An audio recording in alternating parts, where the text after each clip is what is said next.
Here we have a Honda FRV.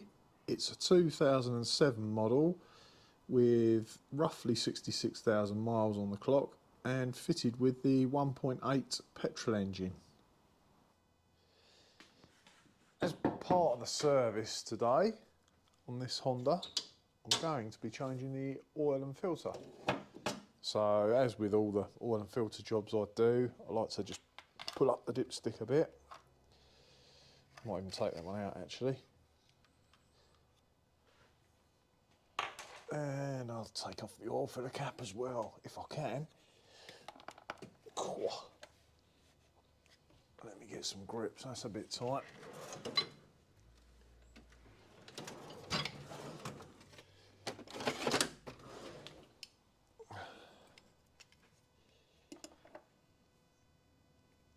Oh, very tight.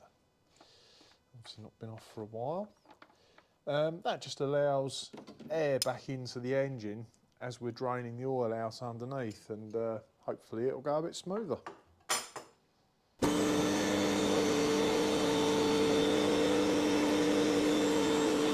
Right, so underneath the car now, this is your sump plug or sump bung, whatever you want to call it. Engine feels fairly warm, so the oil will come out at a fair speed, so just be ready to catch that. Also, the oil filter is located over here, but we'll deal with that in a moment. That's just a spin-on cartridge.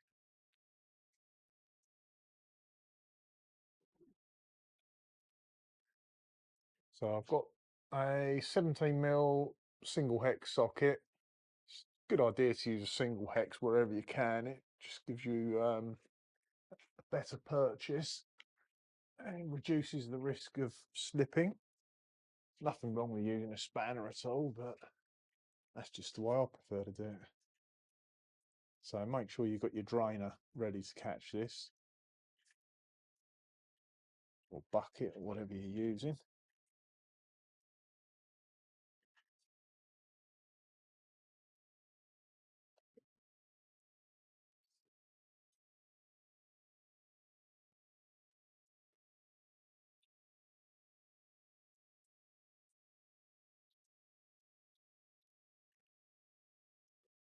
Okay, I'll just leave this to do its thing for a little while. Right, so the oil filter, that's just a spin-on one. Sometimes you can loosen them by hand. Otherwise, I've got a pair of grips here. You can get all different tools, you know, a strap, a chain. You can get the little cup set which fits snugly over the bottom of the filter. I'll generally use these grips, they normally do the job. Yeah, and just be ready to catch the oil because you will get some drained down out of that. I'll leave that for a minute and take it off when that stops trickling. Right, that's stopped trickling out of there now, so I'm going to undo it, although there will be a bit more once it comes off, so just be aware of that.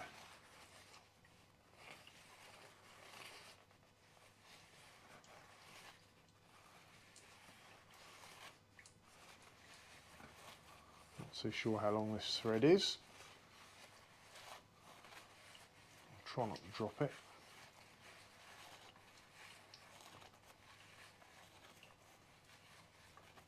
Ah, that's it.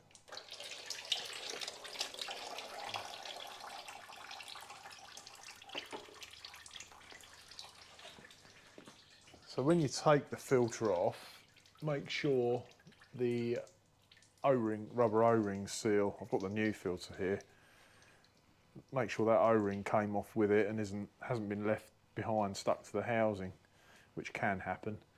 But as you can see, that's yeah, it's gone from there. It's still in the filter.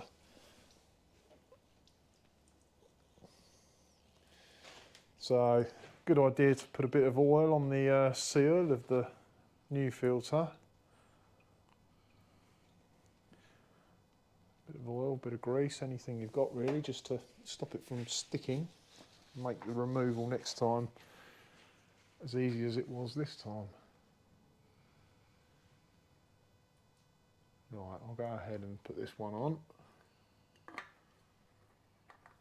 You don't need any tools to do these up, they're only done up hand tight. You should be able to pick one of these up for under £10, probably around £5 or £6 for an aftermarket one like that. Obviously you pay a little bit more for a genuine Honda brand.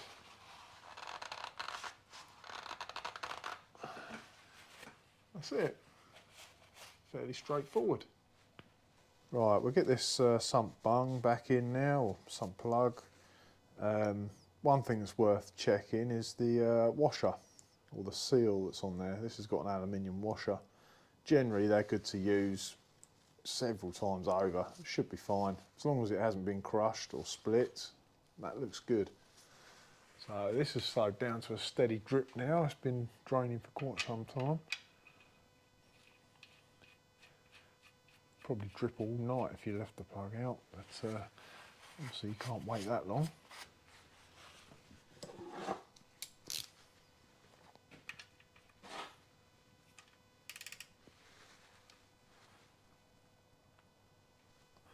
That's it. Just nip that up. Filter's tight. Next we'll drop it down and get some oil in.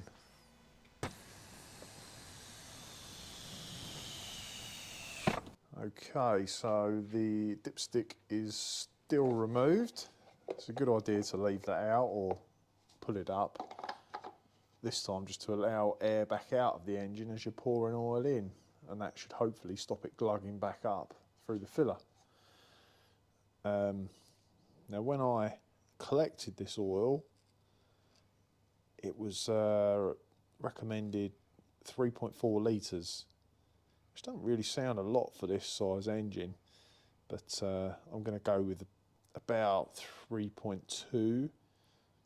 It's better, well I think it's better to put slightly less than the quantity specified in, because sometimes you find that isn't quite right and you might overfill it slightly, and having too much oil in there can cause damage, just like having not enough. So really you want to be as close to the maximum mark as possible without going over. I think I've put about 3.3 in there now. I've miscalculated that.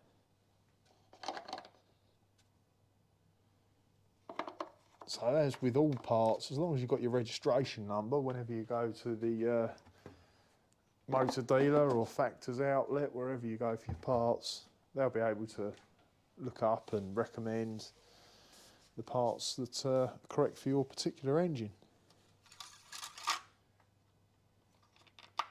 So yeah, I prefer to put slightly under, and then hopefully it will be less than the maximum mark, and we can just top it up in dribs and drabs rather than having to crawl underneath and drain off any excess. So all I'm going to do now is start the engine. I won't rev it, just let it tick over. The oil light's gone straight out.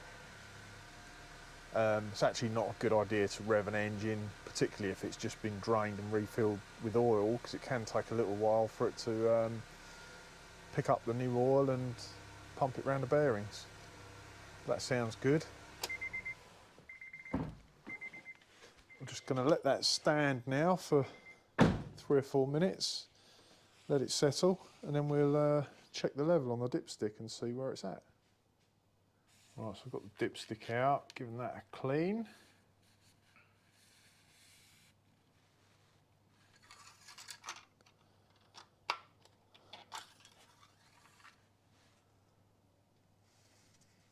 Yeah, you can see it's not very clear, but I'd say about there where my nail's in line with, that's where we're up to. So I've still got to come up to here, the top of that area would be the maximum.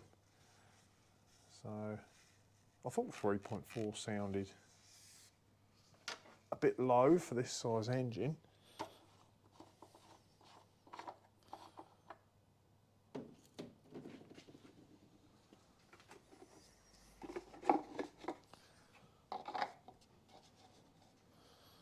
Let's go with a little bit more.